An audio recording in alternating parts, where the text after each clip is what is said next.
जय श्री कृष्णा, हरि विष्णु की जय।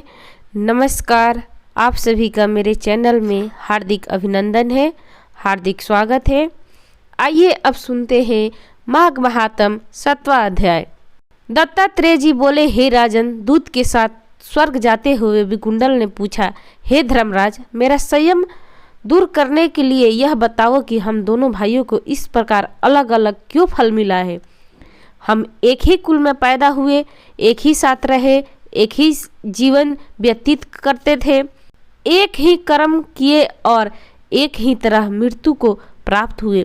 उसकी बात सुनकर धर्मदूत बोले, हे विकुंडला, माता पिता भाई बहन आदि कर्मानुसार ही मिलते हैं। जिस प्रकार एक ही वृक्ष पर भांति भांति के पक्षियों का समूह निवास करता है, उसी प्रकार एक परिवार में सभी तरह के लोग एकत्रित हो सकते हैं, परंतु प्रत्येक प्राणी को अपने कर्म का फल स्वयं भोगना पड़ता है। अच्छे कर्म से प्राणी को स्वर्ग और बुरे कर्म से नरक की प्राप्ति होती है। उसी प्रकार अपने कर्मों से नरक भोगने वाला तुम्हारा भाई गया और तुम अपने पुण्य कर्मों के कारण स्वर्ग को जा रहे हो। तब विकुंडल बोला, हम दोनों भाई स्वदेह साथ साथ रहते थे, दोनों ही एक समान पापी कर्म करते और भोग विलास करते थे।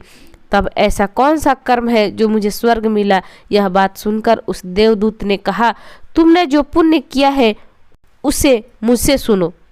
हर मित्र का पुत्र सुमित जो तुम्हारा साथी था, यमुना के तट पर आश्रम बनाकर रहता था और वेद पाठ करता था, हरि चरणों की आराधना करता था। उसके कहने पर तुमने 2 बार माघ स्नान किया था। समस्त पापों को नष्ट करने वाला यमुना के जल में माघ स्नान करने के कारण तेरे समस्त पाप नष्ट हो गए और तुझे दिव्य सुखों वाला स्वर्ग प्राप्त हुआ।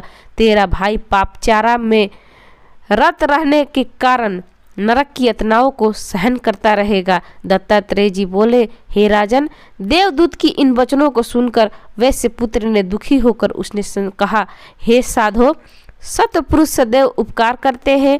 मैं आपको सर्वज्ञ ज्ञान प्रार्थना करता हूँ कि आप यह बताएं कि प्राणी किन कर्मों से सुदृढ़ और किन कर्मों से नरक पाता है। यमदूत ने कहा, हे धर्मश्रेष्ठा, तुम्हारे इस प्रश्न को सुनकर मुझे महान प्रसन्नता है।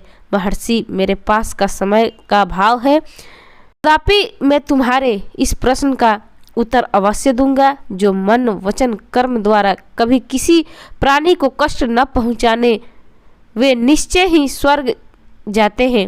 हिंसा करने वाला वेद पाठ दान तप यज्ञ किसी भी कर्म सदापि प्राप्त नहीं करता।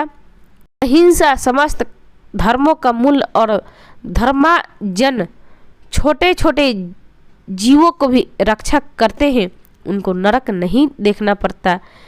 जो मांसाहारी हैं, जीवों को हत्या करते हैं, उनको नरक में रक्त स्नान करना पड़ता है। जो मांस खाते हैं, कीड़े उनको कष्ट पहुंचाते हैं। वे नाना प्रकार की पशु योनियों का सेवन करते हैं। मनुष्य की जीवन पाकर भी अपंग और दरिद्रती रहते हैं। इसलिए मनुष्य को चाहिए प्रत्येक जीव पर दया करे और किसी को न सताए। तो ये थी हमारी माघ मास का 7वां अध्याय। आपको कैसी लगी? अच्छी लगी तो इसे लाइक करें, शेयर करें, कमेंट्स करें और मेरे चैनल को सब्सक्राइब करें। कथा सुनने के लिए आप सभी का धन्यवाद। जय श्री कृष्णा, हरि विष्णु की जय।